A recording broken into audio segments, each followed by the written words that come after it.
Everyone, this is Dr. Deepthi Variku, Department of Physiotherapy, Dolphin PG Institute of Biomedical and Natural Sciences. Our today's topic is mallet finger. It's also called as baseball finger. The avulsion of extensor tendon from its distal insertion at dorsum of DIP joint produces an extensor lag at DIP joint. The avulsion may occur with or without a bony fragment avulsion from the dorsum of the distal phalanx. This is termed as mallet finger of bony origin or mallet finger of tendinous origin, which we will be dealing today. So this deformity of finger is mainly caused due to extensor tendon injury. There is disruption. It could be bony or it could be tendinous, and mainly affected zone is your zone 1. It is commonly seen in young and middle-aged males and older females, and most frequently it involves a long ring and small fingers of the dominant hand. Dominant hand because dominant hand is more used. The hallmark finding of the mallet finger is a flexed or dropped posture of DIP joint and an inability to actively extend or straighten the DIP joint. Now the mechanism. The mechanism is typically forced flexion of the fingertip, often from the impact of a thrown ball. Okay, so a ball or the object which strikes the tip of the finger forcefully bends it. A minor force such as tucking in a bed sheet could be a reason. Force tears the tendon or even pulls away a piece of bone, which we see in fracture cases. This less common mechanism is a sharp or crushing type lacerations to the dorsal DIP joint. Less commonly, a forceful hyperextension injury of DIP joint could also be possibly there. Now we will see the classification of Doyle. The classification of mallet finger by Doyle was given in 1993, and it described the avulsion of mallet finger of 4 types. Type 1 was closed injury with or without small dorsal avulsion fractures, and the basic cause was extensor tendon avulsion from the distal phalanx. Type 2 was open injuries. It was deep soft abrasions involving loss of skin and tendon substance. Type 3 was deep avulsion injuries. The skin and tendon was also involved. Type 4 was fracture of the distal phalanx with 3 subtypes. Type 4A, 4B and 4C. 4A is distal phalanx physeal injuries, mainly seen in children. Type B is less than half of the articular surface of the joint is involved with no subluxation C.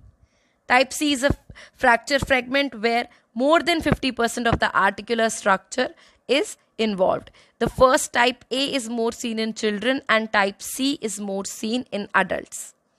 Now, symptoms and sign. There is the fingertip drops, as you can see in the picture. The patient cannot straighten, but passive movement is normal at times. Finger may be painful, swollen and bruised. There is lack of DIP extension, and sometimes patient may also have a concurrent swan neck deformity. Now the diagnosis.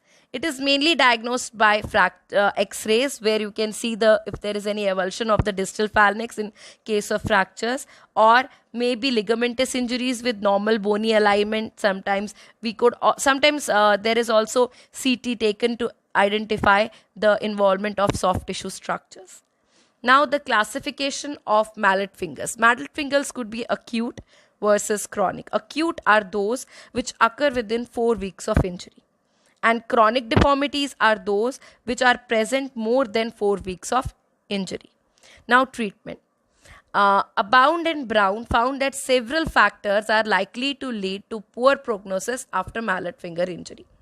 So the factors which influence the type of treatment we take, like if the patient is older than 60 years, if there is delay in the treatment more than 4 weeks, that means we go to the chronic stage.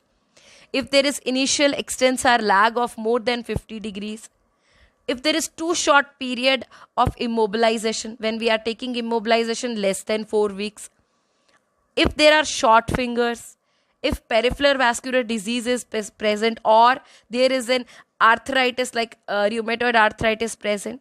So these all things will have an impact on the treatment. Treatment could be surgical or non-surgical. First we will see non-surgical. The goals are to keep the fingertips straight until the tendon heals. Extension splints with DIP joint in extension for 6 to 8 weeks. Then after that, night splints for 4 additional weeks are used. If there is bone avulsion, mallet splints for 6 weeks are used. Here we maintain free movement of the PIP joints. Only immobilized is your DIP joints. And then we begin progressive flexion exercises after 6 weeks. So when we talk about like non-surgical treatments, we take care of these all things. Then non-surgical treatment outcomes. About 80% of closed injuries will heal within 6 or 8 weeks with splintages. If the tendon does not heal with this period, then we go for further splintage. If it fails, then we go for a surgical technique like open repairs. Controversy still exists regarding the style of splinting and the duration of the immobilization. We have the various school of thoughts which keep telling us about what should be the time period and what should be the type of splinting. Now next is surgical treatment. The indications are if there is any volar subluxation of distal phalanx, if there are large bony fragments with more than 50% of articular surface involvement, non-surgical treatment already being unsuccessful, or if there is more than 2 mm of articular gap between the joint. So what things we could do? We can go for open reduction, internal flexation, closed reductions, surgical reconstructions like tenodesis, reticular ligament reconstruction, central slip release, that is the Fowler's operations. Now, in this, the treatment will depend on which type of injury we are having. Type 1 and type 2 can be treated closely. Type 3 requires soft tissue coverage or pinning techniques like DIP joint arthrodesis, which further goes for very painful and stiff joints. If there is swan neck already present, then we can go for lateral bend tenodesis, FDC tenodesis, Fowler central slip tenotomy, which we have already seen in extensor tendon injuries. Now, if type 1 injury is there, then we have to immobilize the DIP joint in extension. A K wire is driven longitudinally or obliquely across the DIP joint. The tip of the wire is buried in middle phalanx. The distal end is either capped or cut beneath the skin surface. And after post-operative, K wire is removed within 6 to 8 weeks, and then 2 weeks of night splint is held, and then you can start off with active range of motion and sports spinning exercises. Then if there is type 4 injury, there are lots of disadvantages of surgical treatment of mallet fingers, like there could be technical demanding, high complication rates. A dorsal prominence overlying the DIP joint may follow non-surgical treatment. The same deformity is seen in surgically treated patients also. So now we will see what are the different surgeries we will go through in mallet fingers. So first we will see the DIP joint arthrodesis. Indications are procedures. These procedures are mainly done when there is very painful mallet finger, or there is already occurring arthritic deformity or infection. So again, same thing, K wire could be inserted with fixing IM screw fixation. Position of fusion is 10 degrees of flexion, between neutral to 10 degrees flexion. This is a very reliable method, and pain relief is very nicely held in this type of operations. Then early PIP joint finger motion could easily be achieved in arthrodesis. We can also go for tenodermodesis. So this is used to manage chronic mallet finger deformities.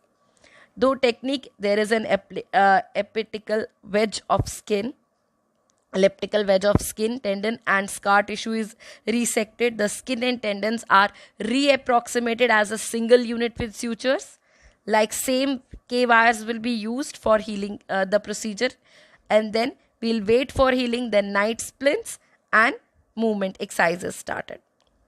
Then there are one more operation, that is the OB, the abbreviato operation. The extensor tendon is transected near the DIP joint and repaired directly without overlapping and without excision or of damaged tendon.